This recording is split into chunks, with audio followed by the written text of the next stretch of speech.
Hello everyone, welcome back to the channel engineer Ajit sir. तो आज हम जो हमने पिछली वीडियो में डिस्कस करे थे वो क्वेश्चन नंबर 46 तक करे थे। सिविल का पेपर हम PYQ कर रहे हैं सालों, ठीक है। और आज हम इसको कंप्लीट कर देंगे जो रिमेनिंग क्वेश्चंस हैं, ठीक है। तो इसके नेक्स्ट जो होगा वो हम सुकास्ट यूनिवर्सिटी का जो सिविल का पेपर है उसको भी सॉल्व करेंगे। तो चलिए बात करते हैं क्वेश्चन नंबर 47 की, ठीक है। तो ये पार्ट 2 है आपका, ठीक है। ध्यान दें, पार्ट 1 मैंने वीडियो चढ़ा दी है पिछली वाली।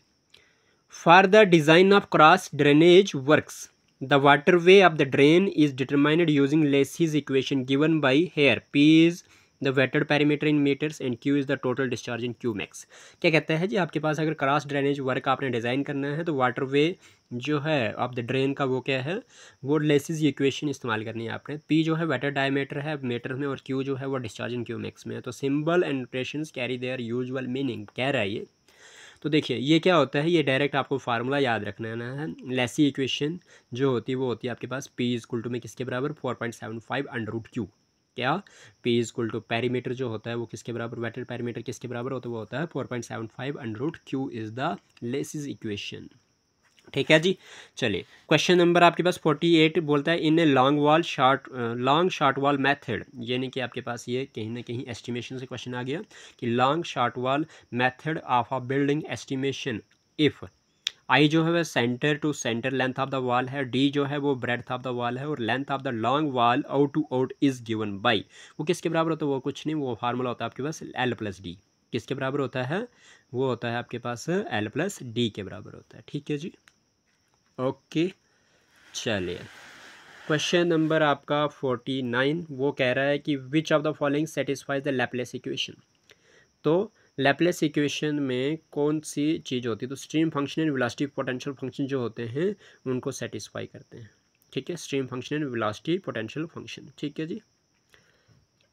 अब क्वेश्चन नंबर 50 में पूछा गया कि as per IAS 456/2000 the side face reinforcement should be provided along the two faces of a beam when the depth of a web in a beam exceeds. क्या कहता है कि आपके पास IAS 456/2000 के अकॉर्डिंग आपके पास जो साइड फेस रीइंफोर्समेंट होती है वो प्रोवाइड की जाती है दो फेसेस ऑफ द बीम में, जब आपके पास डेप्थ ऑफ बीम जो होती है वो किससे ज़्यादा हो जाए, 750 mm से ज़्यादा हो जाए। जब आपके पास डेप्थ ऑफ बीम जो है वो 750 mm से ज़्यादा हो जाए तो तब हमने क्या करना पड़ता है, बीम के टू फेसेस पे साइड फेस रीइंफोर्समेंट देनी पड़ती है। तो कितनी, 750 mm याद रख लें आप लोग, ठीक है जी। तो ये आ गया आपके पास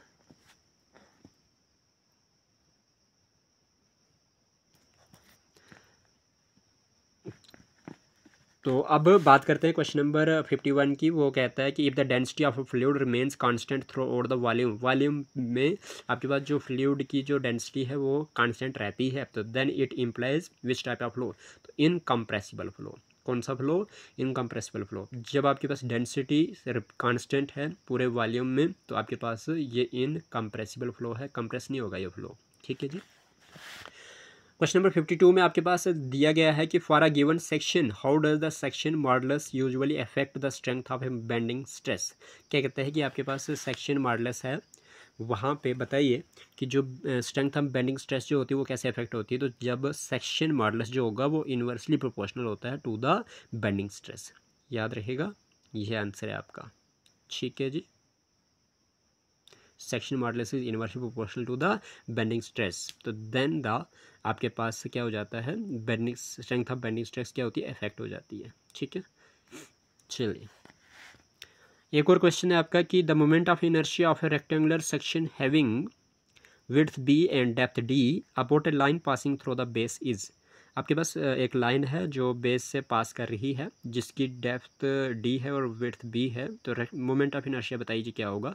तो आपके पास क्या हुआ, ये किससे, बेस से जा रही है, बेस से जा रही है, और दूसरा क्या, about A line passing through the base, base means ये वाली, तो बेस से जा रही है और बेस से जा रही है तो बी तो ऐसे रहेगा लेकिन डी क्या होगा, डी का क्यूब हो जाएगा, तो BD³/3 BD³/3 BD³/12 plus BD into D²/4 होगा। तो जब इसको आप कैलकुलेट करोगे तो BD³/3 बचेगा आपके पास। मोमेंट ऑफ इनर्शिया बहुत बार क्वेश्चन पूछा जाता है ये।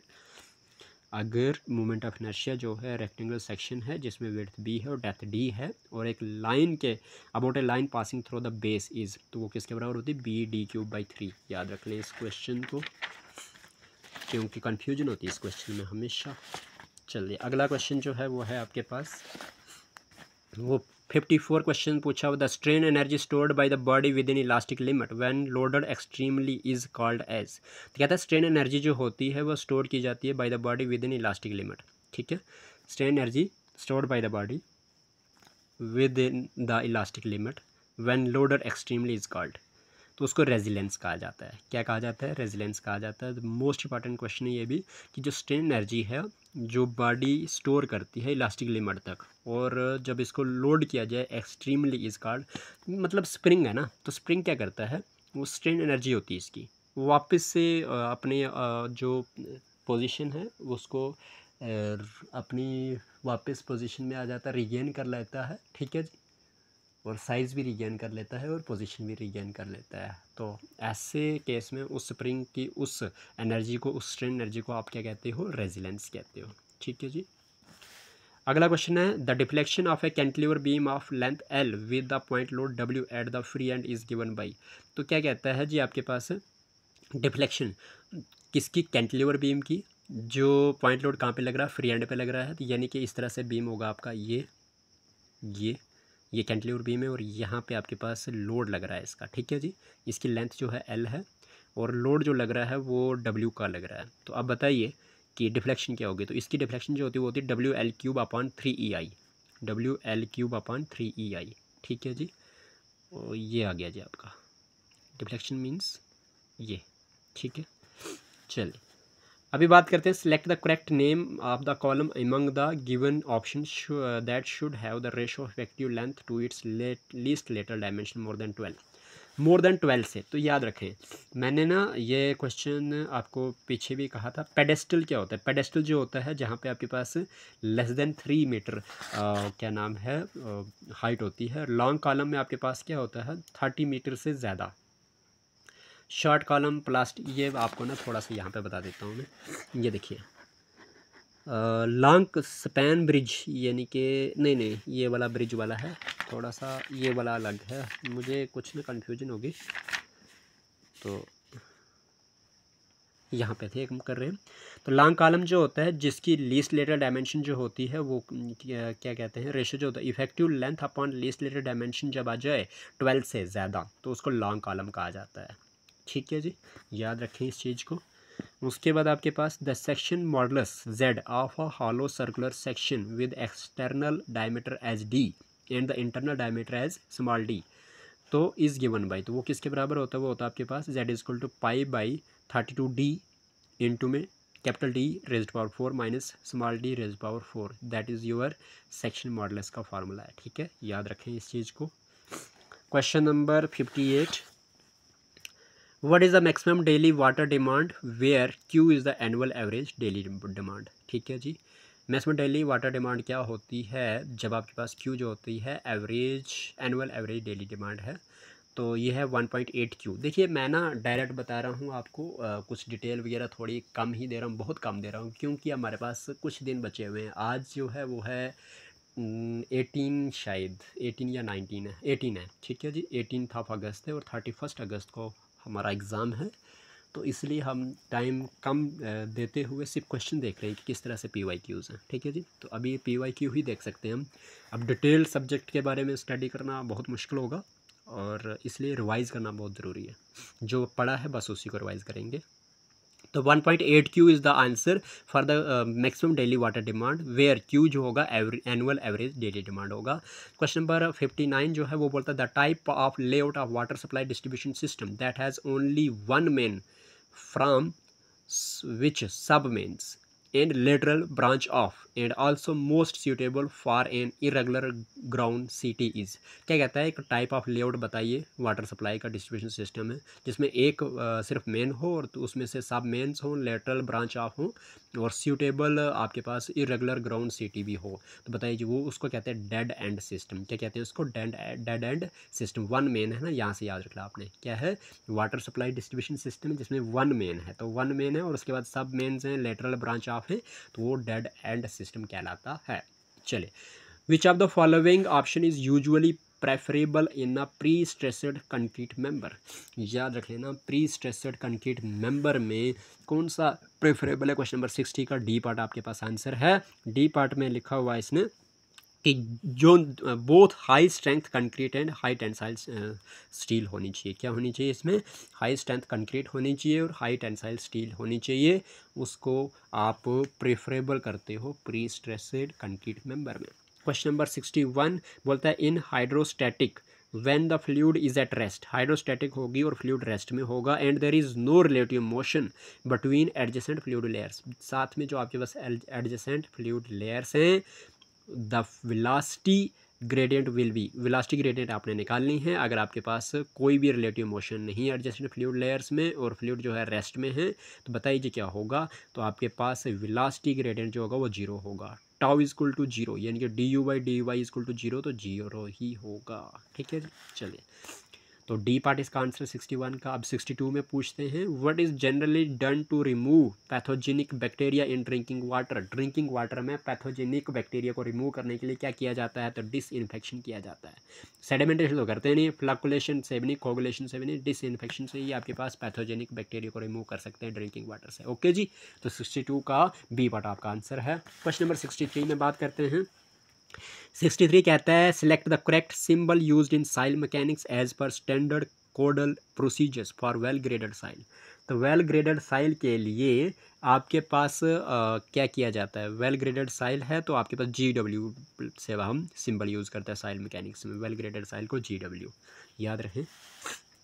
For a theodolite instrument certain permanent adjustments are done from time to time to avoid any kind of erroneous observation. Which of the following statement is incorrect with respect to these adjustments? कहता है एक theodolite instrument है जिसमें कुछ permanent adjustment की जाती हैं time to time ताकि आपके पास कोई भी एरनियस ऑब्जर्वेशन ना हो, अवॉइड की जाए। तो बताइए इसमें से स्टेटमेंट जो कौन सा है इनकरेक्ट है। ठीक है जी, तो आपके पास the axial of the plate, the axis of the plate must be perpendicular to the vertical axis. कहता है जो एक्सिस जो होता है प्लेट का वो वर्टिकल एक्सिस के परपेंडिकुलर होना चाहिए, तो ये सही बात है आपके पास। दूसरा बात बी पार्ट में लिख रहा है the line of collimation must be at right angles to the horizontal axis. Horizontal axis के ही आपके पास लाइन ऑफ कोलिमेशन क्या होनी चाहिए, राइट एंगल पे होनी चाहिए, ये भी सही बात है। The axis of telescope level must be parallel to the line of collimation. जो टेलीस्कोप का एक्सिस है उसका लेवल किस तरह से होना चाहिए, टेलीस्कोप लेवल का जो एक्सिस होना चाहिए वो आपके पास लाइन ऑफ कोलिमेशन के पैरेलल होना चाहिए। तो ये तीनों सही बात है, लेकिन चौथी जो आपके पास horizontal axis must be parallel to the vertical axis, ये गलत है। हॉरिजॉन्टल एक्सिस आपके पास बोलता है वर्टिकल एक्सिस के पैरेलल ज़रूरी है, तो ये सबसे इनकरेक्ट हुआ है। ऐसा नहीं है, आप क्या बोलते हैं जो हॉरिजॉन्टल एक्सिस है वो उसमें जो लाइन ऑफ कोलिमेशन होगा उसके राइट एंगल होना चाहिए। ठीक है, तो क्वेश्चन नंबर 64 का डी पार्ट आपका इनकरेक्ट है, यही पूछा था इनकरेक्ट वाला हमसे। और क्वेश्चन नंबर 65 में पूछता that transverse members of a track placed below the rails to support and fix them in a position are termed as. कहता है जो ट्रांसवर्स मेंबर्स होते हैं ट्रैक में जो आपके पास रेल्स के नीचे लगाए जाते हैं ताकि उनको सपोर्ट दे और फिक्स करें उनको एक पोजीशन में, तो एक पोजीशन में फिक्स करने के लिए आपके पास स्लीपर्स लगाए जाते हैं। ठीक है जी, ओके। ट्रांसवर्स मेंबर्स है ना, ट्रांसवर्स मेंबर्स का मतलब क्या हो गया कि ये आपके पास लॉन्गिट्यूडनल रेल्स होती हैं और ये ट्रांसवर्स मेंबर्स होते हैं, तो ये क्या होते हैं, ये स्लीपर्स होते हैं। ठीक है जी, तो ए पार्ट आपके पास 65 का। 66 में पूछा जा रहा है कि the net quantity of 1 bag of cement according to BIS BRU of Indian standard, ठीक है जी, इज़ 50 kg। कितना होता है जी, 50 kg होता है एक सीमेंट के बैग का वजन। Which of the following refers to a steel bar bolted to the ends of 2 rails who join them together in a track. तो फिश प्लेट, क्या किया जाता है जब आपके पास क्या क्या करें हम कि स्लीपर्स को, जो स्टील बार होते हैं, स्टील बार बोल्टर्स जो to steel bar bolter to the end, जब आपके पास स्टील बार जो होंगे उनको बोल्ट किया जाए end of the two rails के, दो रेल्स की क्या करने के लिए, उन रेल्स को ज्वाइन करने के लिए ट्रैक में, तो उसको बोलते हैं फिश प्लेट। क्या बोलते हैं? Fish plate. ठीक है जी। डॉग स्पाइक अलग है, स्क्रू स्पाइक अलग है, रेल क्लिप अलग है। क्वेश्चन नंबर 68 का क्वेश्चन पूछ रहा है कि विच of the following shape of the camber is usually preferred for cement concrete payments? Straight line camber. याद रख लेना, सीमेंट कंक्रीट पेमेंट जब होगी आपके पास स्ट्रेट लाइन कैम्बर प्रोवाइड किया जाता है। ओके चलिए। WB में वाटर बोन्ड मैकाडम में आपके पास पैराबोलिक होता है। ठीक है चलिए, अब आपके पास बात करते हैं the boundary between the carriageway and the shoulder और आइलैंड और footpaths of pavement is known as. देखिए, जो बाउंड्री होती है किसके बीच में? कैरेज वे और शोल्डर के बीच में, तो वो क्या होती है? वो होती है आप, या उसको बोलते हैं कर्ब। क्या बोलते हैं उसको? कर्ब। आपने देखा होगा, ये अगर आपकी रोड है, ये अगर आपकी रोड है और यहाँ पे आपके पास आपका क्या नाम है, फुटपाथ है। ठीक है, इधर से इधर ना आपके पास वाइट और ब्लैक में ना ये लगी होंगी और ये थोड़ा सा उठाया होगा ऊपर वाला हिस्सा, थोड़ा सा ऊपर के लिए उठाया होगा, तो इसको बोलते हैं कर्ब। क्या बोलते हैं इसको? कर्ब। और इससे एक और क्वेश्चन आप याद रख लें कि आपके पास क्या बोलते हैं, 7 मीटर का आपके पास क्या होता है, कैरेज वे होता है विदाउट कर्ब, और विद कर्ब आपके पास 7.5 मीटर का होता है carriage way. What is question है 70 का, वो है what is total annual average water consumption of a community upon population multiply 365। ये फार्मूला बताया हुआ है, किसका है ये? पर कैपिटा वाटर डिमांड का। पर कैपिटा वाटर डिमांड क्या कहती है? पर कैपिटा वाटर डिमांड कहती है कि total annual average water consumption of community divided by population multiply by 365। ठीक है, जिसको पर कैपिटा वाटर डिमांड कहते हैं। ठीक है जी, कि एक साल में कितना वाटर कंज्यूम हो रहा है कम्युनिटी द्वारा और डिवाइडेड बाय कितनी पॉपुलेशन है उस एरिया में, और मल्टीप्लाई बाय टाइम यानी कि 365, यानी कि एक साल में 365 डेज होते हैं। ये तो आपको पता चल गया होगा। अभी बात करते हैं आपके पास क्वेश्चन नंबर 71 की, what is dimensional formula for pressure gradient? Pressure gradient के लिए आपके पास डायमेंशनल फार्मूला क्या है? तो ये है ml रेज़्ड पावर -2 t-2। ठीक है जी, ml -2 t-2। तो दैट इज़ योर 75 का सी पार्ट आंसर है। Question number 72, identify the correct statement are regarding venturi meter device. Very good. जो वेंचुरी मीटर डिवाइस है उसके बारे में बताइए। तो it works on Bernoulli's principle, ये सही बात है जी, बर्नौली प्रिंसिपल के ऊपर ये काम करता है। Ratio of throat diameter to the main pipe diameter in a venturi meter lies in the range of 0.3 and 0.75। हाँ जी, थ्रोट डायमीटर डिवाइडेड बाई किसके? Pipe diameter. तो थ्रोट डायमीटर जो होता है वो 0.3 होता है और पाइप डायमीटर जो होता है 0.75 के रेशो में होता है। तो इतना सा फ़र्क है आपके पास, ये भी सही बात आपकी। It is usually suitable for flow rate measurement. जो फ्लो रेट होता है यानी कि आपके पास देखने किस तरह से फ्लो हो रहा है, कौन से रेट से फ्लो कर रहा है, तो दैट इज़ आल्सो यूज मतलब कहाँ पे मेजर, किससे मेजर किया जाता है? वेंचुरी मीटर से। वेंचुरी मीटर का काम ही आपके पास फ्लो रेट को मेजर करना होता है। तो all A, B and C are correct. ठीक है जी, चलिए क्वेश्चन नंबर 72 हो गया हमारा, कुछ ही क्वेश्चन बचे हैं। तो अगला है कि a 50 cc of water passed through empty dry filter paper whose initial weight is 1.46 gram and after oven drying the weight is 1.42 gram, what will be the suspended solids? देखिए जी, एक 50 क्यूबिक cc ऑफ वाटर लिया हुआ है, ठीक है, centimetre. तो क्या है, बोलता है इसको ना एक एम्प्टी ड्राई फिल्टर पेपर से जब पास करवाते हो तो इनिशियल वेट जो था, पहला जो वेट था इसका पहले वो 1.46 ग्राम था और जब आपने ओवन ड्राइंग करा तो 1.42 ग्राम रहा। तो बताइए जी सस्पेंडेड सॉलिड्स कितने? तो कुछ नहीं, माइनस कर दीजिए 1.46 ग्राम माइनस 1.42 ग्राम, तो 0.04 ग्राम बच गया। ठीक है, लेकिन इसमें फ़र्क क्या है? अभी भी आपको किससे मल्टीप्लाई करना है? आपने करना है इसको 0.04 तो आ गया। सॉलिड्स की बात हो रही है तो वो आपके पास कहीं ना कहीं डिवाइडेड बाई 50 भी है। ठीक है, तो ये सारा आप करोगे तो क्या हो जाएगा, ये 0.04, तो इसकी जब आप परसेंटेज निकालोगे तो ये हो जाएगा, अगर मैं ना इधर कॉपी पे करके दूँ ना आपको, ये हो गया कितना, ये हो गया जी 0.04 है ना, यही बचा। अब क्या है कि आपको 50 सीसी लेना है, 50 सीसी लेना है, 50 सीसी लेना, तो मतलब मल्टीप्लाई बाय क्या हो जाएगा, 50 हो जाएगा। इसका मतलब क्या हो गया, इसका मतलब ये हो गया कि पॉइंट हटा दो, 1000 लगा दो, ठीक है। जब आप पॉइंट हटाओगे 1000 लगाओगे तो क्या हो जाएगा आपके पास, ये हो जाएगा आपका किस तरह से, ये हो जाएगा आपका ये 0 और ये 0 कैंसिल, बचेगा आपके पास कितना, 4/100 मल्टीप्लाई बाई 5, ठीक है। पर ये मल्टीप्लाई बाई 5 नहीं है, डिवाइडेड बाई 5 है, क्योंकि 50 तो डिवाइड में ही होगा ना, ठीक है, 50 तो डिवाइड में ही होगा, यहाँ पे होगा ये 50 डिवाइड में, ठीक है। ये नहीं है तो ये इधर से कट भी नहीं होगा फिर, ठीक है। यानी कि ये आपके पास क्या होगा, 0.04 डिवाइडेड बाई 1000 तो आ गया उसका, और कितने 5 है, 50 सीसी है, तो ये आ गया आपके पास इस तरह से। ये हो गया आपके पास 4/5 के साथ 4 0, ठीक है। तो ये हो जाएगा आपके पास कितना, ये हो जाएगा कहीं ना कहीं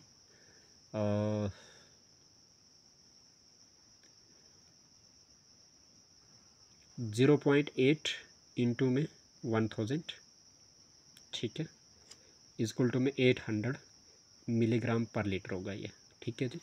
कितना हो जाएगा आपके पास, ये 800 मिलीग्राम पर लीटर होगा। यानी कि इस तरह से कैलकुलेशन करोगे आप, जब आपके पास 1.46 माइनस 1.42 करोगे तो 0.04 आ जाएगा। डिवाइडेड बाई आपके पास क्या हो जाएगा, ये 50 से 50 से करना है, फिर आपके पास क्या कर दोगे, जब आपके पास ये आ जाएगा सारा कुछ, तो ये आ जाएगा 40/5 में, 40/5 करके तो 0.8 आ जाएगा। मल्टीप्लाई बाई अब आपने 1000 करना है, क्योंकि आप मिलीग्राम में निकालने की कोशिश करोगे इसको, तो 8000 हो जाएगा, ये 8000 हो जाएगा। तो फिर आपको पॉइंट भी लगाना, तो पॉइंट लगा के 800 मिलीग्राम पर लीटर आ जाएगा, ठीक है जी। तो ये आपके पास 800 मिलीग्राम पर लीटर आ गया। क्वेश्चन नंबर 74 जो है वो बोलता है कि find TE in seconds for an activity with T0 4s, Tm 6s and Tp is equal to 12s। तो फार्मूला मोस्ट इंपॉर्टेंट है, TE एस्टिमेटेड टाइम किसके बराबर होता है, T0 + 4Tm + Tp/6। तो देख लो, तो ये फार्मूला एक बार मैं ना आपको यहाँ पे करवा देता हूँ कि TE जो होता है वो होता है आपके पास T0 + 4Tm + Tp/6, ठीक है। तो किसके बराबर हो जाएगा, T0 जो था वो किसके बराबर दिया था आपके पास, T0 दिया था 4 के बराबर, ठीक है, +4 इंटू में Tm जो है वो दिया हुआ है 6 के बराबर, प्लस में Tp जो है आपके पास Tp 12 है, सेकंड्स में बात हो रही है सबकी, डिवाइड बाई 6 कर दोगे, अच्छा ये प्लस, अच्छा ये मल्टीप्लाई है, तो क्या हो जाएगा आपके पास, ये हो जाएगा 4 + में 24 + 12/6, ये हो जाएगा आपके पास किसके बराबर, 24 + 12 36, 36 + 4 40, तो 40 डिवाइडेड बाई 6 कर दोगे तो ये आ जाएगा आपके पास 6.66, यानी कि 6.67। तो 6.67 कौन सा आ गया आपके पास, ये सी पार्ट आ गया। तो फार्मूला याद रखें कि एस्टिमेट टाइम का फार्मूला क्या है, वो है T0 + 4Tm + Tp/6, ठीक है, पेसिमिस्टिक टाइम, ऑप्टिमिस्टिक टाइम और M, ठीक है जी। 75 क्वेश्चन बोलता है PERT is a project management technique that is mainly useful for tasks involving uncertainties. What is the full form of PERT? Very good, ये तो definition बता दी इसने कि PERT जो है वो प्रोजेक्ट मैनेजमेंट टेक्निक है जो मेनली यूजफुल होता है टास्क इन्वॉल्विंग अनसर्टनिटीज। अनसर्टनिटीज वही टास्क वाला होता है। बताइए फुल फॉर्म ऑफ PERT क्या है। तो PERT की फुल फॉर्म क्या है, program evaluation and review technique. क्या है, P for program, E for evaluation, R for review, T for technique, ठीक है जी। आपके पास बहुत सारे होंगे, एलिवेशन गलत है, एवोल्यूशन ये भी ठीक है, लेकिन रिवाइजो है नहीं यहाँ पे, ठीक है, यहाँ पे प्रोजेक्ट बनी है। तो प्रोग्राम है, याद रखें प्रोग्राम है, क्या है, प्रोग्राम है, ठीक है जी। तो चलिए 75 का बी पार्ट आंसर है आपका। 76 में पूछते हैं, 76 में बोलता है कि for a standard 30 metre rail, देखिए जी स्टैंडर्ड 30 मीटर रेल है, sleeper density of M+4 would mean how many sleepers per rail length. तो देखिए बहुत ही अच्छा क्वेश्चन है, बोला है कि आपके पास 13 मीटर रेल है, यानी कि ब्रॉड गाज है आपका, और बोला है कि स्लीपर डेंसिटी जो है M+4 है। तो क्या मतलब होगा इसका कि कितने पर रेल लेंथ में कितने स्लीपर्स आएंगे? तो कुछ नहीं, स्लीपर निकालने होते तो जो आपके पास डेंसिटी दी होती है उसमें डाल दीजिए। M+4 मतलब M क्या है? मेंबर। कितना मेंबर है? 13। तो 13+4 = 17। तो 17 आंसर आ गया आपका। ठीक है जी, मोस्ट इंपॉर्टेंट क्वेश्चन है और बहुत ही अच्छी तरीके का क्वेश्चन है। ठीक है, अगला क्वेश्चन क्या है? अगला क्वेश्चन है आपके पास कि 77 में the following are the consistency limits available for the soil. Liquid limit 35%, plastic limit 15%, flow index 11, water content 32%। Find the plastic index, consistency index and toughness index respectively. तो देखिए जी, प्लास्टिक इंडेक्स की बात करूंगा तो वो आपके पास किस तरह से निकल जाएगी? वो आपके पास निकल जाएगी 30 liquid limit minus plastic limit. ठीक है, मैं आपको एक चीज़ बता दूं, यहाँ पे अगर मैंने क्या निकालनी है, मैंने निकालनी है प्लास्टिक इंडेक्स। तो प्लास्टिक इंडेक्स जो है वो पहला है। प्लास्टिक इंडेक्स निकालने के लिए मैं इधर लिख भी लेता हूँ कि प्लास्टिक इंडेक्स निकाल रहे हैं हम। प्लास्टिक इंडेक्स, ठीक है, वो होती है IP में किसके बराबर? वो होती है जी आपके पास लिक्विड लिमिट। क्या होती है? लिक्विड लिमिट माइनस आपके पास प्लास्टिक लिमिट। प्लास्टिक लिमिट तो वो कितना हो जाएगा आपके पास? वो होगा जो लिक्विड लिमिट वो 35% दी हुई है, प्लास्टिक लिमिट जो 15% दी हुई है, तो कितना हो गया? 35 - 15 करोगे तो आपके पास 20% आ जाएगा। तो आपके पास पहला वाला जो है वो निकल गया 20। अब दूसरा जो है, दूसरा उसके पास उसने मांगा हुआ कंसिस्टेंसी इंडेक्स। ठीक है, कंसिस्टेंसी इंडेक्स से पहले हम क्या कर देंगे? टफनेस इंडेक्स निकाल देंगे। क्या निकाल देंगे? Toughness, TOUGHNESS, toughness index. Toughness index की अगर बात करेंगे तो वो होती है आपके पास किसके? वो होती है आपके पास प्लास्टिक इंडेक्स। क्या होती है? प्लास्टिक इंडेक्स अपन आपका फ्लो इंडेक्स होता है। क्या होता है? फ्लो इंडेक्स होता है। तो इंडेक्स वाली क्वेश्चन पूछा तो इंडेक्स अपॉन इंडेक्स होता है, तो कैसे? प्लास्टिक इंडेक्स अपॉन आपके पास फ्लो इंडेक्स हो जाएगा। तो प्लास्टिक इंडेक्स जो है वो आपका 20 निकल गया और फ्लो इंडेक्स जो है वो आपका 11 निकल गया। तो आपके पास किसके बराबर हो जाएगा? ये हो जाएगा 1.8। ठीक है, तो अगर आप देखोगे तो आपको यहाँ से एक बात निकल गई, 20 और 1.8। देख रहे हो आप, यहाँ पे 22 है, ऑप्शन नहीं होगा। 20 है, ठीक है जी, और 1.8 है, यानी कि आपके पास जो कंसिस्टेंसी इंडेक्स है वो 0.15 है। तो बी पार्ट आपका करेक्ट है। ठीक है, तो याद रहेगा आपको कि आपका जो प्लास्टिक क्या बोलते हैं, टफनेस इंडेक्स जो होता है वो होता है plastic index upon flow index. ठीक है जी,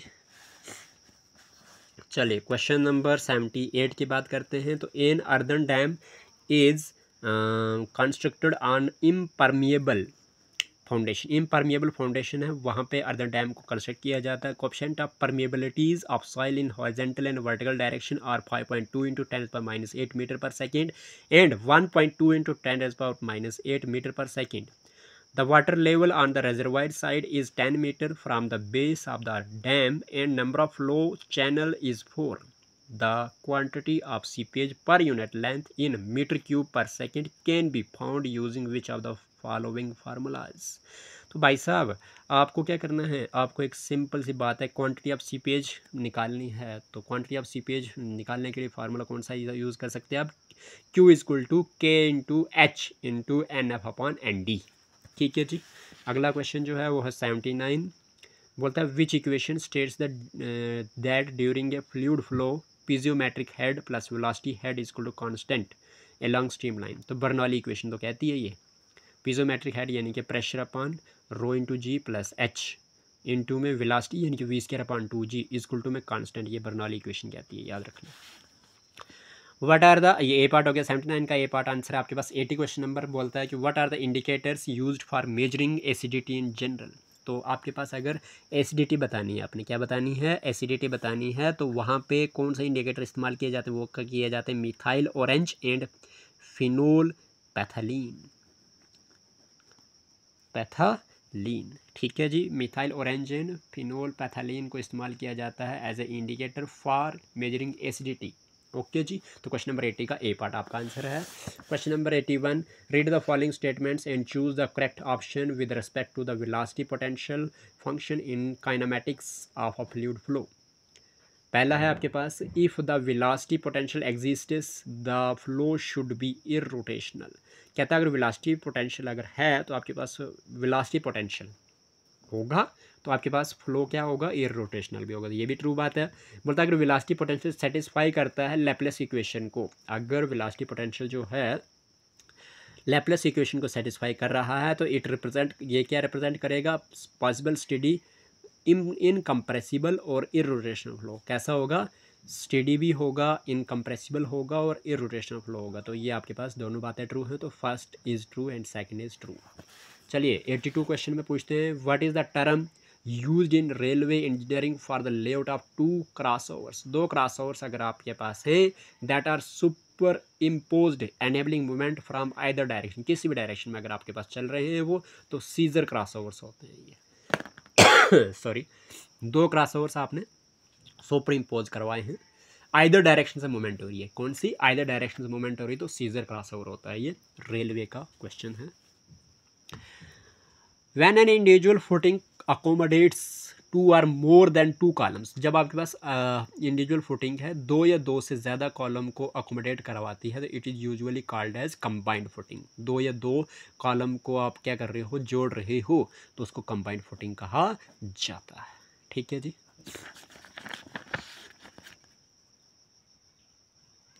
which of the following does not consume any time और resources in a network analysis of project management. Project management होती है, वहाँ पे नेटवर्क एनालिसिस करवाते हो आप, वहाँ पे टाइम और रिसोर्स अगर कंज्यूम नहीं हो रहा है तो उसको आप डमी एक्टिविटी कहते हैं। ठीक है, डमी एक्टिविटी ना ही आपका टाइम को कंज्यूम करती है ना ही आपके रिसोर्स को कंज्यूम करती है। तो question number 85, which of the following usually helps to enable the trafficability of rail. Trafficability कौन करवाता है रेल का, तो ये टर्न आउट करवाता है। कौन करवाता है, टर्न आउट करवाता है। तो ट्रैफिकेबिलिटी कौन सा, सी पार्ट आपके पास आ गया 85 का आंसर। 86 में पूछा जा रहा है कि व्हाट, ये देखिए सर्वे का, what will be the true bearing of a line A B. A B line की ट्रू बीयरिंग क्या है, अगर if it's magnetic bearing is south 28 degree 30 minute east and the declination is 7 degree 30 minute west, तो बताओ जी क्या होगा। कुछ नहीं, आपके पास आपने ये देखिए, ये नॉर्थ, ये साउथ, ये ईस्ट, ये वेस्ट, आपका ये आपका क्या है, ये वेस्ट है आपका। जब ये वेस्ट है तो यहाँ पे क्या हो जाएगा आपके पास, आपको बोला कि मैग्नेटिक बीयरिंग जो है वो 28 डिग्री 30 ईस्ट है। ठीक है जी, ये ईस्ट है आपका, और ये क्या है, मैग्नेटिक बीयरिंग है, ये आ गया 28 डिग्री 30 मिनट। ठीक है जी। फिर क्या हुआ, डिक्लाइनेशन कितनी है आपकी, 7 मिनट, किस तरफ, वेस्ट की तरफ। तो ये आ गया आपके पास, ये 7 मिनट, 7 डिग्री इस तरफ से। ठीक है जी। जब आप इधर चले जाते हैं तो क्या हो जाता है आपके पास, ये हो जाता है लगभग 28 + 7, दोनों को ऐड करना पड़ेगा आपको, क्योंकि पहले जो था आपके पास साउथ ईस्ट में थी, तो साउथ ईस्ट में ये वाली डायरेक्शन थी, तो कितना था आपके पास, ये 28 डिग्री 30 मिनट था, इतना सा। लेकिन आप क्या कर देते हो, आप वेस्ट की तरफ चले जाते हो। किसकी तरफ चले जाते हो, वेस्ट की तरफ चले जाते हो। वेस्ट की, साउथ ईस्ट मतलब ये वाली डायरेक्शन थी ना आपके पास। ठीक है, तो आपके पास वेस्ट की तरफ चले जाते हो 7 डिग्री 30 मिनट, तो आपके पास ये ऐड करना पड़ेगा आपको क्या, कि 28 degree 30 minute plus 7 degree 30 minute equal to में आपके पास कितना हो जाएगा, 36 डिग्री। तो टोटल मिला के इधर ही आएगा, ये साउथ ईस्ट में ही आएगा, क्योंकि मैग्नेटिक डिक्लाइनेशन इधर हो रही है, तो यहाँ पे क्या होगा, साउथ के साथ आपके पास क्या हो जाएगा, इसकी क्या बोलते हैं, ट्रू बीयरिंग निकल जाएगी। तो साउथ 36 डिग्री ईस्ट। ठीक है जी, तो डी पार्ट आपका आंसर है। तो what is the slope of borders in border irrigation method. Border irrigation method में बॉर्डर्स की स्लोप क्या होता है, वो होता है 0.05 से लेके 2% तक। याद रख लेना, 0.05 से लेके 2% तक। ठीक है जी, आपका स्लोप रहता है बॉर्डर का, बॉर्डर इरिगेशन मेथड में। तो आपका ए पार्ट आ गया इसका आंसर। क्वेश्चन नंबर 88 पूछते हैं what is the width of broad gauge in mm as per Indian railways. तो वो होता है 1676 mm। कितना होता है? 1676 मिलीमीटर mm में। ठीक है जी, तो 1676। विच of the following is an event oriented statistical tool used in project management. तो वो होती है PERT। इवेंट की बात हो रही है ना, तो ई फॉर इवेंट और PER ई आ गया। ठीक है जी, अब है आपके पास, बात करते हैं क्वेश्चन नंबर 90 की। The Hooke's law states that within the elastic limit of a material strain produced is directly proportional to stress. जो स्ट्रेन आपके पास होती है इलास्टिक लिमिट में, वो डायरेक्टली प्रोपोर्शनल होती है किसके? स्ट्रेस के। तो यह आ गया ए पार्ट, 90 का ए पार्ट। Question number 91। तो अब आपके पास हम यानी कि 10 ये और 20 अगले 30 क्वेश्चन बचे हैं हमारे पास। चलिए, the efficiency of a sedimentation tank in percentage is calculated using which of the following formula. तो ये होता है settling velocity divided by overflow velocity multiply by 100 is the formula for efficiency of sedimentation tank निकालने का, कि settling velocity divided by overflow velocity multiply by 100। Question number 92 में पूछता है कि the spacing of sleepers for railway track is usually calculated using the which of the following formula. तो ये होता है जी आपके पास कुछ नहीं, ये होता है आपका S + W/2, यानी कि स्पेस ऑफ स्लीपर्स, ठीक है, is equal to 2D + W equal to S। ठीक है जी, तो यानी कि 2D क्या हो गया? D हो गया विड्थ ऑफ द स्लीपर, तो 2 into width of sleeper plus आपके पास विड्थ ऑफ ब्लास्ट। W क्या है? विड्थ ऑफ ब्लास्ट है, वो किसके बराबर होगा? स्पेसिंग ऑफ स्लीपर के बराबर होगा। यानी कि ये देखिए यहाँ पे स्पेस ऑफ स्लीपर यानी कि S इज इक्वल टू में विड्थ ऑफ स्लीपर, ये आ गया W इज इक्वल टू में 2 इंटू डी, यानी 2 इंटू डेप्थ ऑफ ब्लास्ट। ठीक है जी, तो 2D ये होता है जी। तो S is equal to W + 2D याद रखें। तो S क्या है? स्पेसिंग है स्लीपर की, और W क्या है? विड्थ ऑफ स्लीपर है, और 2D क्या है? 2 into depth of slip blast है। ब्लास्ट की डेप्थ लेनी है आपने। ठीक है, तो C पार्ट आपका आंसर है। क्वेश्चन नंबर 93 में कहता है identify the correct definition of clear Spain among the given options. The distance between two inside surfaces of the Spain supports for beams. याद रख लेना, यही तो सही बात है कि क्लियर स्पेन क्या होता है? ये होता है distance between two inside surfaces. कितने? जो आपके पास बीम्स की सपोर्ट होती हैं और उनके बीच अंदर वाली जो आपके पास इनसाइड सरफेसेस के बीच में जो डिस्टेंस होती है उसको क्लियर स्पेन कहा जाता है। चलिए, ओनली ये पार्ट सही है आपका। उसके बाद है question number 94, what will be the speed of vehicle if the length of transition curve is 70 metre. Transition curve की लेंथ जो है 70 मीटर है और एंड सुपर एलिवेशन जो है 15 सेंटीमीटर है। Assuming rate of super elevation as 2 centimetre per second. Rate जो है सुपर एलिवेशन का वो 2 सेंटीमीटर पर सेकेंड है। तो बताइए जी क्या होगा? कुछ नहीं, ऐसा जैसा जो क्वेश्चन है बहुत ही आसान होता है, इसमें आपने कुछ नहीं करना। आपको 70 जो ट्रांजिशन कर्व दिया हुआ है 70 दिया हुआ है, और आपके पास जो आपका सुपर एलिवेशन है वो 15 है। ठीक है जी, और फिलहाल इतना ही। ठीक है जी, तो किस तरह से करोगे? तो 70 मल्टीप्लाई बाई 70 है आपके पास, तो किस में निकालना है आपने? मीटर में निकालना है। मीटर में निकालना है तो इस तरह से हो जाएगा आपका, ये हो जाएगा 70। ठीक है, 70 हो जाएगा आपका ट्रांजिशन कर्व की लेंथ डिवाइडेड बाई आपकी सुपर एलिवेशन कितनी है? 15 है, सेंटीमीटर में है। तो एक आपको बता दूं मैं कि मीटर में है, तो मीटर का कन्वर्ट करना पड़ेगा ना। नहीं, सेंटीमीटर का मीटर में चले जाओ। तो 1 मीटर में कितने सेंटीमीटर? 100 सेंटीमीटर। ठीक है जी, चलिए, तो मल्टीप्लाई बाई कर दो 100 के साथ, और क्या कर दो फिर इसको, तो क्या हो जाएगा आपके पास? 15 × 15 यानी कि 2 इस तरह से निकल जाएगा, ये 9.3 हो जाएगा। कैलकुलेशन कौन करे अभी? 9.3 मीटर पर सेकेंड निकल जाएगा आपके पास। इस तरह से फार्मूला लगाओगे आप। ठीक है, तो क्या होता है? कुछ नहीं होता है, ये जो आपके पास ट्रांजिशन कर्व की जो लेंथ होती है, ठीक है, तो कर्व लेंथ CL अपान में आपके पास सुपर एलिवेशन यानी कि E, ठीक है, कर दो, निकल जाएगा आपसे। क्लियर है? चलिए, नहीं निकलेगा तो आप फार्मूला देख लें एक सूटेबल सा। क्वेश्चन नंबर 95 का क्या कहता है, बोलता है what is the term used for distance between two rails in railway track. दो रेल्स के बीच में जो आपके पास डिस्टेंस होती है उसको क्या कहा जाता है? ट्रैक गॉज कहा जाता है। देखिए ये और ये, इसके बीच में जो डिस्टेंस है इसको क्या कहते हैं? इधर से लेके इधर तक जो डिस्टेंस होती है इसको ट्रैक गॉज कहा जाता है। क्या कहा जाता है? ट्रैक गॉज कहा जाता है। क्वेश्चन नंबर 95 का ए पार्ट आंसर है। 96 में पूछता है कि आपके पास which one of the following option is not a condition और property for an ideal fluid. तो आइडियल फ्लूइड में आपके पास क्या कहता है? आइडियल जो फ्लूइड होता है ना वो जीरो विस्कोसिटी होती है उसकी, एक चीज़ इनकम्प्रेसिबल होता है, ठीक है, जीरो सरफेस टेंशन होता है, ठीक है जी। लेकिन अगर आइडियल फ्लूइड की प्रॉपर्टी नहीं बतानी है हमने तो ये कंप्रेसिबल हो जाएगा, ठीक है। आइडियल फ्लूइड कंप्रेस भी नहीं होता है, विस्कोसिटी उसकी ज़ीरो होती है, मतलब घना भी नहीं होता है वो, ठीक है, और सरफेस टेंशन भी नहीं होता उसमें, ठीक है जी। ना सरफेस टेंशन, ना कंप्रेसिबिलिटी और ना विस्कोसिटी, तो मीन्स आइडियल फ्लूइड वैसा होता है। लेकिन आइडियल फ्लूइड की विस्कोसिटी नहीं बतानी, मतलब कंडीशन नहीं बतानी है आपने, तो वो कौन सी है? कंप्रेसिबल है ये। तो मतलब अगर कंप्रेसिबल अगर कोई फ्लूइड है तो वो आइडियल फ्लूइड नहीं है। तो इससे क्वेश्चन नंबर 96 का आपके पास डी पार्ट आंसर है। क्वेश्चन नंबर 96 पढ़ते हैं। बोलता है कि on a vertical plane surface submerged in liquid the distance d of the center pressure from free surface of liquid is given by which formula among the following options।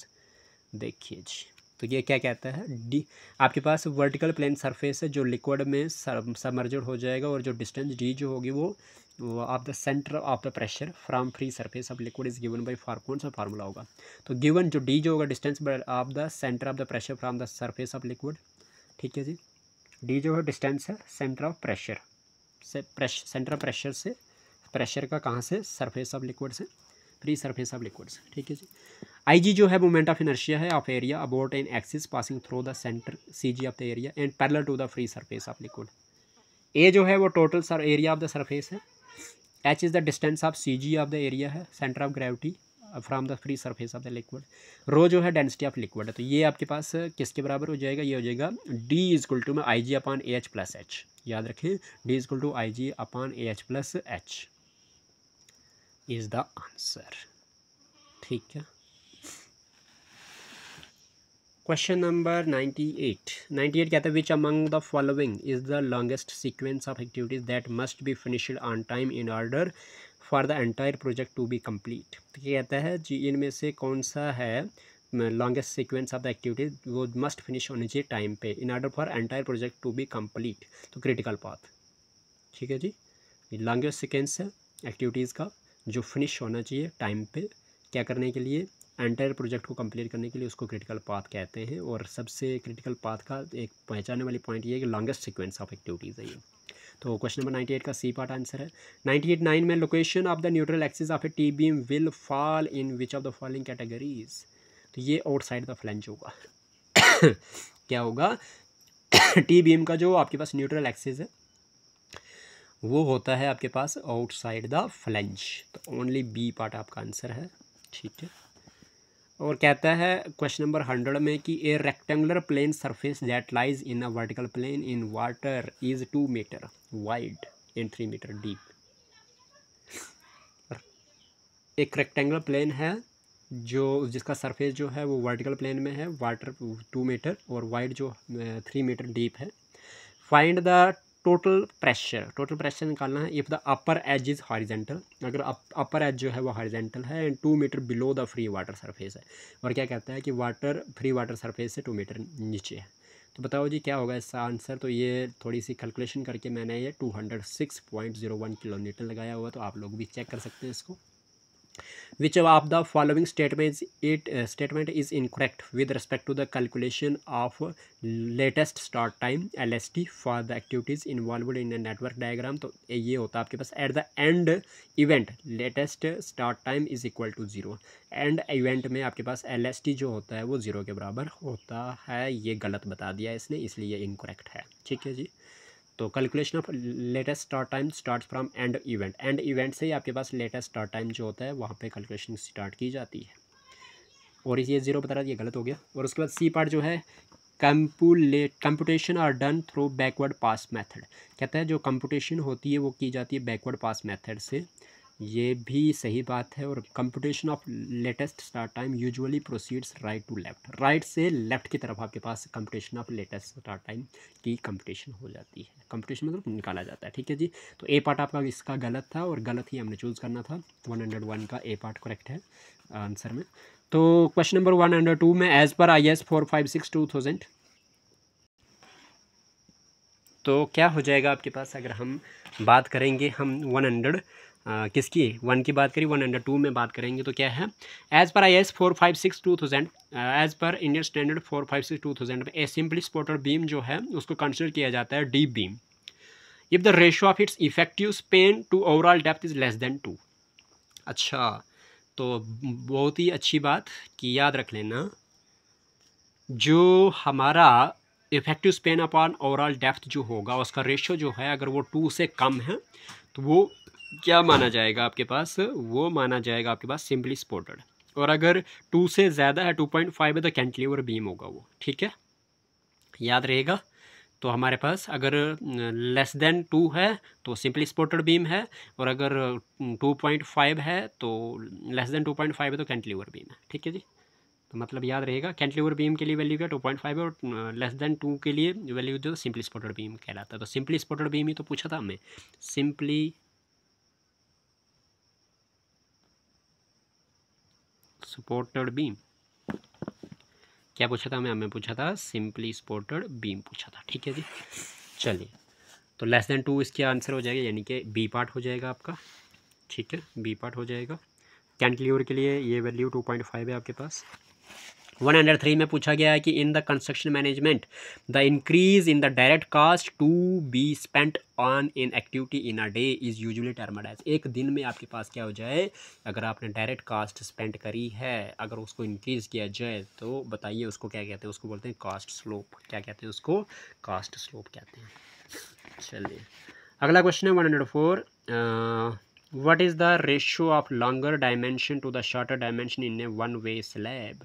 तो देखिए longer dimension और shorter dimension का जो ratio होगा one way slab में वो क्या होगा, तो वो इक्वल या ग्रेटर देन 2 होगा, इक्वल या ग्रेटर देन 2 होगा अगर वैल्यू आपके पास longer dimension upon shorter dimension one way slab की, तो वो आपके पास इक्वल या ग्रेटर देन 2 होगा। ठीक है जी, और अगर आपके पास वही ग्रेटर लॉन्गर डायमेंशन और डिवाइडेड बाई शॉर्टर डायमेंशन का जो रेशो आ रहा है अगर वो लेस देन 2 आ रहा है तो वो 2 वे स्लैब है। कितना है, 2 वे स्लैब है।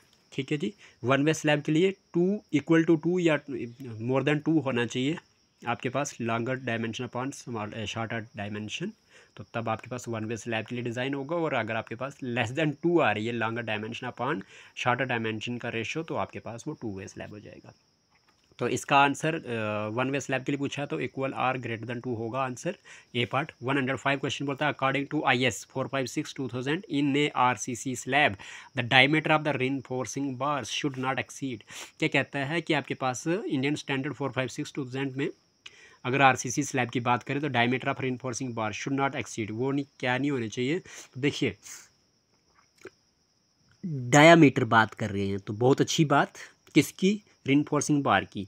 तो वो क्या होता है 1/8 of the total thickness of the slab, यानी कि स्लैब की थिकनेस है आपके पास T अगर, ठीक है, और ये क्या नहीं होनी चाहिए 1/8, क्या होनी चाहिए 1/8 से should not more than 1/8 of the thickness of the slab. ठीक है जी, इससे ज़्यादा नहीं होनी चाहिए आपके पास। क्या ये 5 मीन्स आपके पास क्या बोलते हैं डायामीटर ऑफ द बार जो यूज़ करोगे आप किस में, स्लैब में। ठीक है, तो इसका 105 का आपके पास 6th क्वेश्चन सी पार्ट हो गया। 106 में बात करेंगे तो ये आपके पास कहीं ना कहीं जो रेल सेक्शन है उसमें बताया गया है। तो कौन सी टाइप है ये, the above given image indicates the what type of rail section among the following option. भाई साहब ये फ्लैट फुटेड है, ठीक है, फ्लैट फुटेड रेल सेक्शन है। डबल हेडेड तो है नहीं, बुल हेडेड बनी है, स्ट्रांग हेडेड बनी, तो फ्लैट फुटेड, देखो फ्लैट फुटेड है ना आपके पास, तो बी पार्ट आ गया आपके पास 106 का आंसर। 107 क्वेश्चन नंबर देखते हैं। तो what is the amount of time that A task can be delayed without affecting the subsequent tasks. जब आपके पास सबसिक्वेंट टास्क्स को इफेक्ट नहीं होगा और आपके पास टाइम जो है वो डिले कर रहे हो आप किसी काम को करने के लिए, तो समझो आप उसको फ्री फ्लोट कहेंगे। फ्री फ्लोट मतलब कोई इफेक्ट नहीं हो रहा सबसिक्वेंट टास्क पे, ठीक है जी, पूरे काम पे आपके पास कोई इफेक्ट नहीं पड़ रहा है, तो ऐसे में आपके पास इसको फ्री फ्लोट कहा जाता है। What is the condition for stable equilibrium of a floating body. तो भाई साहब फ्लोटिंग बॉडी में अगर आपके पास क्या हो रही है, स्टेबल इक्विलिब्रियम है, तो मैंने क्या कहा था वहाँ पे, मैंने आपको अभी बोला था कि फ्लोटिंग बॉडी है तो वहाँ पे मेटा सेंटर को देखा जाता है, और अगर सबमर्जेड बॉडी है तो वहाँ पर बायोन्सी को देखा जाता है। तो यहाँ पे जो आपके पास मेटा सेंटर है और बी जो है सेंटर ऑफ बायोन्सी है और जी जो है वो सेंटर ऑफ ग्रेविटी है, तो यहाँ पे ना ग्रेविटी और मेटा सेंटर की बात होगी, तो एम लाई जो करेगा वो ग्रेविटी से ऊपर करेगा। याद रहेगा आपको कि एम कहाँ पे लाई करेगा, एम लाइज अबोव जी, एम लाइज अबोव जी, मेटा सेंटर जो होगा वो जी से ऊपर होगा आपका, ठीक है जी, याद रहेगा। तो फ्लोटिंग बॉडी में मेटा सेंटर देखा जाता है और मेटा सेंटर जो होता है वो ग्रेविटी से ऊपर होगा जब आपके पास स्टेबल इक्विलिब्रियम होगा, तो ठीक है। What is the relationship between void ratio E and porosity N, ठीक है जी, बताइए जी। तो वो क्या होता है आपके पास, वो होता है E is equal to N upon 1 minus N, तो E is equal to 1 N upon 1 minus N, तो डी पार्ट आपका आंसर है क्वेश्चन नंबर 9 का। क्वेश्चन नंबर 10 में बात करते हैं, there are few sight distances considered in the geometric design of the pavements for safety purposes to avoid any accidents. In this regard the equation देखिए जी, V T plus V square upon 2gf refers to which of the following option? Given data, v is the design speed in meter per second square, t is the reaction time in second, g is the acceleration due to gravity, and f is the coefficient of friction. Symbols and notations carry their usual meaning, ठीक है जी।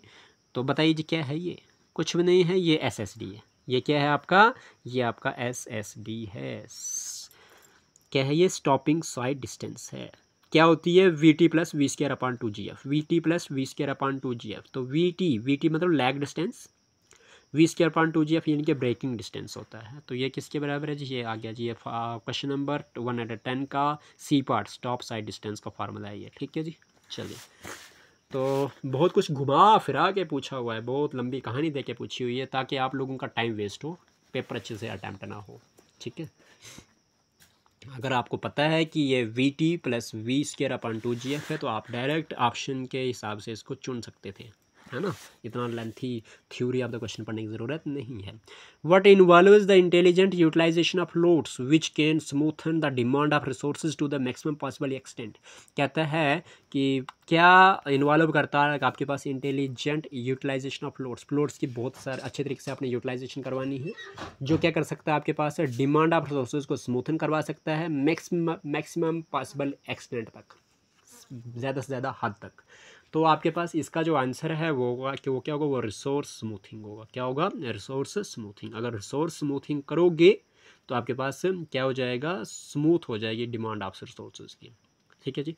चलिए, question number 111 का B answer है आपका। तो question number 112 में पूछते हैं। क्वेश्चन नंबर 112 में बोलता है, as per IRC Indian Road Congress, if V is the speed of the vehicle in kilometre per hour and R is the radius of the curve in meters, then the length of the transition curve for the mountainous and steep trains hilly track for a 2-lane highway should not be less than, किससे कम नहीं होनी चाहिए, तो ये है we square upon are से, we square upon are से, यानी कि speed of the vehicle divided by radius of curve, ठीक है जी। तो ये फार्मूला याद रख लेना आप कि आपके पास जब v स्पीड होगी व्हीकल की किलोमीटर पर आर में, रेडियस आपके पास रेडियस ऑफ कर्व होगा r, ठीक है, और लेंथ ट्रांजिशन कर्व जो होगी, और आपको सीधी सी बात है कि आपने बताना है क्या फार्मूला होगा इसके लिए, वो आपके पास वी स्क्वायर अपॉन आर से लेस देन नहीं होनी चाहिए। चलिए, विच क्वेश्चन नंबर 112 का ए पार्ट आंसर है आपका। क्वेश्चन नंबर 113 पूछते हैं, तो विच irrigation projects should usually have cultivable command area of more than 10,000 hectare, out of which 2,000 hectare utilises surface water resources. तो क्या कहता है कि अगर आपके पास इरिगेशन प्रोजेक्ट जो है वो यूजुअली कल्टीवेट करता है command area of more than 10,000 hectare, जिसमें से 2,000 हेक्टेयर जो है यूटिलाइज करता है सरफेस वाटर रिसोर्सेज को। तो बताइए जी, तो जितना यूज़ हो रहा है तो वो तो कितना है, 2,000 है ना। देखिए आपके पास क्या हो जाएगा, इसका आंसर जो है वो मीडियम है। क्या है, मीडियम है, क्योंकि 2,000 से लेके 10,000 तक आपके पास मीडियम होता है और ग्रेटर देन 10,000 आपके पास मेजर होता है। तो ये 10,000 मोर देन लिखा हुआ है, एरिया मोर देन 10,000 है, तो यहाँ पे आपके पास कहीं ना कहीं गड़बड़ी। अगर ये सिर्फ पूछता किसको है, ये पूछता अगर 2,000 को, तो ये मीडियम हो जाएगा। ठीक है, आंसर मीडियम है इसका फिलहाल। Vehicle has a wheel base of 5 metre, एक व्हीकल है जिसकी व्हील बेस 5 मीटर है।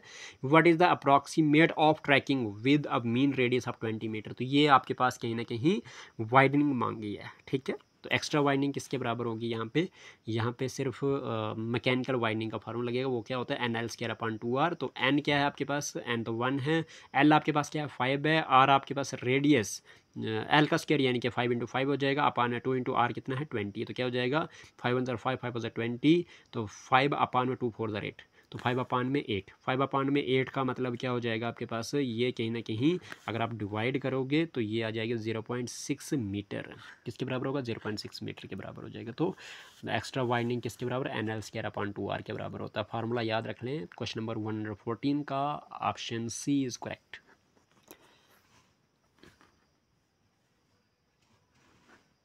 चलिए question number 115, the radius of horizontal curve R for a design speed of v 100 km/h with the maximum value of super elevation is equal to 0.07। बहुत अच्छी बात है। And coefficient of friction f is equal to 0.15, यही लिया जाता है हमारे पास।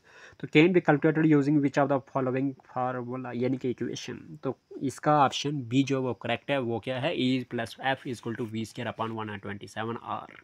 यानी कि आपने क्या करना है, आपने क्या बोलते हैं, E + F is equal to v²/127 अगर फार्मूला लगाओगे तो यहाँ से आपके पास क्या निकल जाएगा, ये कैलकुलेट हो जाएगा आपसे। ठीक है जी। Find the delta for the crop if the duty is 300 hectare per cubic and base is 100 days. तो डेल्टा निकालना, डेल्टा का फार्मूला क्या होता है, वो होता है 8.64 × B/D। तो 8.64 कितना है, देखिए जी मैं आपको बता दूं, थोड़ा सा कैलकुलेटर की तरफ लेते हैं हम। तो आपके पास है 8.64 multiply by B means base period is 100, base period is 100, तो 100 मल्टीप्लाई कर देंगे,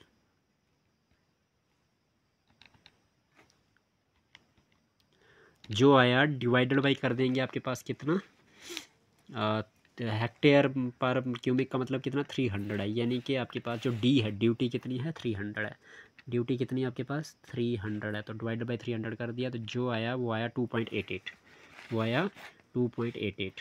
यानी कि आपके पास इसका आंसर जो होगा वो किसके बराबर होगा, वो होगा 288 सेंटीमीटर के बराबर। ठीक है जी, चलिए सेंटीमीटर में करना था, ये मीटर में कैलकुलेट हो गया हमसे, तो चलिए कोई बात नहीं है, mm में है। अगला जो क्या बोलते हैं क्वेश्चन 100, ये क्वेश्चन 116 का आपके पास से 288 सेंटीमीटर आ रहा है। अगर कन्फ्यूजन हो किसी को, वो कैलकुलेट कर सकता है वैसे। ठीक है, question number 117, which method of irrigation is usually suitable for orchid trees. Orchid trees के लिए, जो आपके पास बगीचे के जो पेड़ होते हैं, उनमें कौन सा मेथड इस्तेमाल किया जाता है इरिगेशन के लिए, तो बेसिन। कौन सा, बेसिन, याद रख लें। क्वेश्चन नंबर 118 बोलता है a cross drainage work where canal is taken over by the drainage if the bed level of the irrigation canal is higher than the drainage is called. देखो एक चीज़ बताता मैं, कैनाल जो है वो क्या है, वो ऊपर लिए जा रही किससे, ड्रेनेज के। ठीक है, तो इट मीन्स आपका कैनाल ऊपर है, कैनाल ऊपर है, ड्रेनेज नीचे है। ड्रेनेज का मतलब दरिया है, कैनाल आपके पास कहीं ना कहीं एक नहर है। तो दरिया में कोई चीज़ है, दरिया में कोई चीज़ है, तो दरिया नीचे है, तो दरिया नीचे तो समझो आपका एक्वाडक्ट है। एक्वाडक्ट का मतलब क्या होता है, पानी में रहने वाली चीज़। ठीक है, तो बिलो। ठीक है, तो आपके पास the bed level of irrigation canal is higher than the drainage. तो कैनाल जो है वो ऊपर है और ड्रेनेज जो है नीचे है। तो ड्रेनेज जब नीचे होती है तो एक्वाडक्ट होता है। ठीक है, याद रखें। ए part, In the design of canals, the ratio of rate of change of discharge in the outlet to the rate of change of water level in the distributary channel is termed as, कहता है एक in the design of canal जब आप design करोगे canals को, ratio of rate of change of discharge in the outlet to the rate of change of water level in the distributary channel is termed as. बताओ जी क्या होगा इसका answer है सेंसिटिविटी। क्या आंसर है? सेंसिटिविटी की रेशियो बताना है change of discharge in the outlet, ठीक है, किसके लिए? Rate of change of water level in the distributary channel के लिए, तो वो होता है sensitivity. Question number 120 and the last question of the PYQ of the civil engineering JE का, ठीक है जी, लास्ट है आज का। तो what is preferred when the width of the curb parking space and width of the curb are limited। देखिए कर्ब parking को स्पेस को क्या किया जाए और विड्थ ऑफ द कर्ब जो है वो लिमिटेड हो, तो पैरेलल पार्किंग करनी चाहिए। कौन सी पार्किंग करनी चाहिए? पैरेलल करनी चाहिए, ठीक है जी। ओके, तो इसी के साथ हम आज यहाँ पे स्टॉप कर लेते हैं और उम्मीद करते हैं आपको ये बहुत सारे पॉइंट्स जो हैं क्लियर हो चुके होंगे, किस तरह से क्वेश्चन पूछे जा रहे हैं JK SSB में।